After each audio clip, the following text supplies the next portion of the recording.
All right, we got Patrick here once again discussing this big game from Bucknuts. Patrick, what are the biggest things? There's a lot of big battles in this one, but with Jeremiah Smith, a lot of attention will be on him. How will Miami be able to contain him? And kind of the keys in containing him will be big, and certainly that's going to be a huge point of emphasis. It's been interesting watching players and coaches talk about Jeremiah, not really wanting to talk too much about him. But what do you think is going to be key in this one, and how Jeremiah has excelled even with all the attention he's received these last couple of years. Yeah, it's been impressive to see. I mean, look, when he came on as a freshman, people knew kind of the buzz about him, and he was able to put up big numbers early. But then it was, can you sustain it when the attention's on him all the time, and he's getting the best corner or the best two corners at times, or safety help or things like that. And for the most part, it's been pretty consistent. His worst game came actually in this stadium, AT&T Stadium, a year ago against Texas, where they basically said he's not going to beat us. Anyone else, it's like in basketball, like we'll let these guys shoot. We're not letting Steph Curry go beat us, so to speak. So I think that could be an approach, but as Texas saw in that game, like Ohio State has other options, right? This year, Carnell Tate, the tight ends, Max Clare being the primary one, the transfer from Purdue. Brandon Innes in the slot, a guy obviously who's from Miami, that area, who hasn't had a great season, but has made some plays at times. So if you figure out a way to slow down Jeremiah, then the next question becomes, what do you do with the rest of these guys on this Ohio State offense? And that's not even mentioning a run game, which has been good, not great, good, gotten better throughout the season. So yeah, I mean, Jeremiah, the attention he attracts, it seems he always still finds a way to make a play. Notre Dame in the national championship game went man to man against him for pretty much the entire game, and they had some success. But he put up decent numbers and then makes the biggest play of the game, catching what was essentially the game sealing touchdown. So, if you're asking how you slow him down, like I think that's the $1 million question, right? And what every defensive coordinator that's faced Ohio State has pretty much had to try and figure out. Because he is, he is who he is, right? There's a reason these two teams were fighting so hard to land him, and he's lived up to the billing. Yeah, and Miami's best cornerback is Keontae Scott, but he plays the nickel, so Yeah. he's in a different spot. But they've got three outside guys. It would be four, but they've already ruled out Damari Brown will be out this game, so he's not in the mix. So it's going to be these three guys, and Damari didn't play the last game against Texas A&M, but he did start the last four games of the regular season. He's just been kind of a rotation cornerback that they've had, in the mix, but. They've got size at the other spots, so they're going to go Xavier Lucas. Again, all these guys are kind of, have good size, which I think that's at least what you want to have. Again, at least give yourself a chance against a guy like Jeremiah. So you got Xavier Lucas, OJ Frederic are there. Certainly they're going to try to disrupt him as much as possible. I think OJ's been to me, that's the one to kind of pay attention to. I think he's been a little vulnerable against some big play receivers, downfield stuff. He's kind of given up some stuff. So that's some things to watch for. I think Lucas is pretty good. I think he's gives them a chance, certainly to be in there and make plays. I think Miami's going to try to mix it up, but I think they want to try to man up as much as possible and see what it looks like because of the respect they have. But they're going to have to figure out a way, with their safeties or whatever. This is a different type of receiver. They've not seen guys like this. Chris Bell gave him a huge problem against Louisville. They had really had a hard time. It's one of the reasons why they lost that game.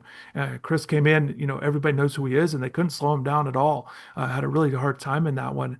Look, there were other reasons why they lost that game, but they had a difficult time against Bell in that one. I think Jeremiah is better than Chris there, but certainly, it's that high caliber receiver can give Miami trouble. So it will be interesting.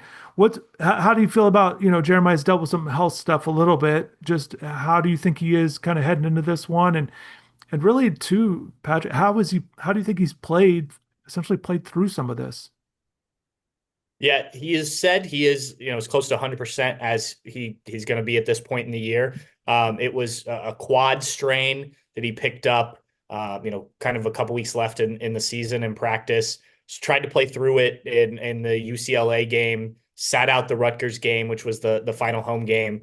And then he talked to us just last week about, he was concerned he was going to miss the Michigan game, which obviously big deal for Ohio State. He made comments in the preseason that he wasn't going to lose to Michigan again. So he's certainly gotten invested in that rivalry.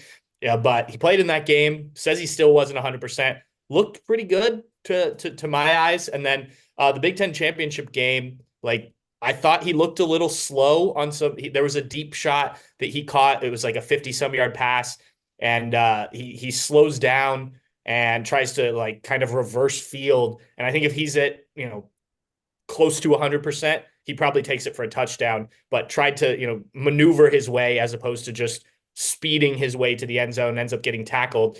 Like a healthy Jeremiah Smith, I think scores there. But now you've had these 3.5 weeks since the Big Ten championship game, and I think that's a huge thing for him. Carnell Tate too has been battling stuff, so we'll see. The little bits we've seen of practice heading into this game, he's out there, he looks good, bouncing around a bit more than I think he was during warmups early or at the end of the season. So I think it's probably not 100%, but I think everyone's probably dealing with things at this point, right? And I asked coaches, players, including Mario Cristobal, about the sort of rest versus rust conversation of Ohio State being off as long as they have, and he said kind of that was, if you figure out that answer, bottle it and give it to everybody because you'll be really rich. And so we won't know until they take the field how that sort of plays in. But I do think that's an advantage for Jeremiah to have time to get that back to as close to 100% as he can. And the other guy I didn't mention, but Ethan O'Connor, another long guy, he'll get a chance too. I think they're not going to put one corner on him. I think that they'll kind of just, the way I see it and the way they've kind of done it in the past, I think they'll kind of rotate their three corners. As I mentioned, those outside guys with OJ, Ethan, and then also Xavier, and we'll kind of see. I think one of the things that can maybe you look at as an advantage or disadvantage, it depends on how you will look at it, but a lot of the Miami guys are aware of Jeremiah. It's not just something they Sure. see on highlights. Look, they've known about him. Obviously, if you've grown up in the area, you've known about him. You know what he is. You know what he can do.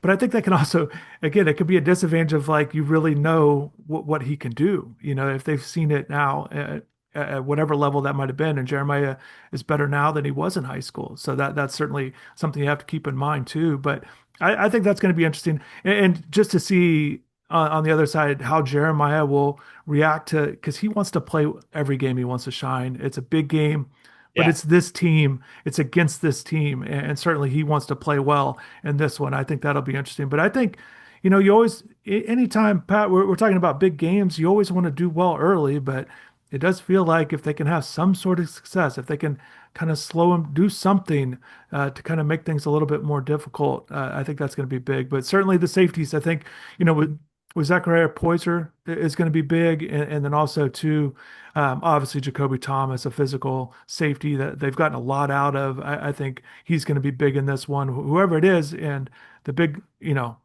as you've mentioned the other weapons with Carnell and obviously with Mac, the tight end spot running, you've got to be able to contain the offense. It's not just about Jeremiah.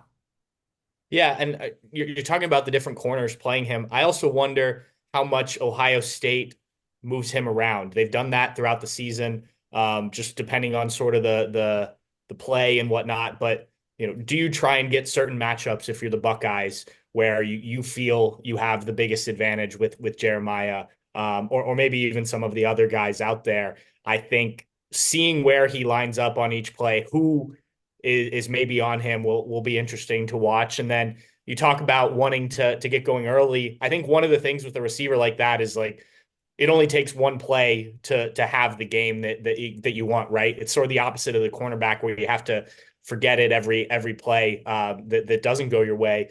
Like if he's held without a catch in the first half, let's just say, but comes out in the second half and makes two big plays, big reception and a touchdown, like that could be the difference in a game like this, right? So I do think like he will be a guy you have to keep your eye on, obviously, throughout this game, even if he's not having his best game. I do like your point though about how he handles this mentally, and he was asked a lot about that in the build up to this, and someone asked you, are you any concerned about chippiness with guys you sort of know from back home? And he said he's going to be chippy, he's going to be talking too, which we've talked a little bit about, like can he overdo this in his mind and make this bigger than it is? Last year against Oregon, obviously this was him as a freshman playing in his first big road game. That I'm talking about the regular season game against Oregon. He has a huge offensive pass interference call late in that game, just kind of trying to do too much on a play where he didn't need to push off. And that ends up pushing the Buckeyes back and they don't get into field goal range. So like I think he's learned from that. He's talked about that play quite a bit, but still just he hasn't played in a game that's a college football playoff game and against his hometown team who he almost committed to instead of Ohio State against a lot of people that he knows really well. So it's just a lot, right? And I think how he manages that is going to be crucial for him to play his best on Wednesday night. Yeah, as I mentioned earlier, there's just a lot of battles and matchups. That's what's so fun about the games like this, the big games, the teams that have had success, the teams that have been winning games, the history of the programs. And so I know we're only focusing on this one. We've touched on some other battles too, but there's a lot of fascinating battles, and it's really going to be interesting and fun to watch how it all shakes out. But Patrick, I appreciate you taking the time. This is great. Hopefully you enjoy the rest of your week and take care. All right. Thanks for having me on.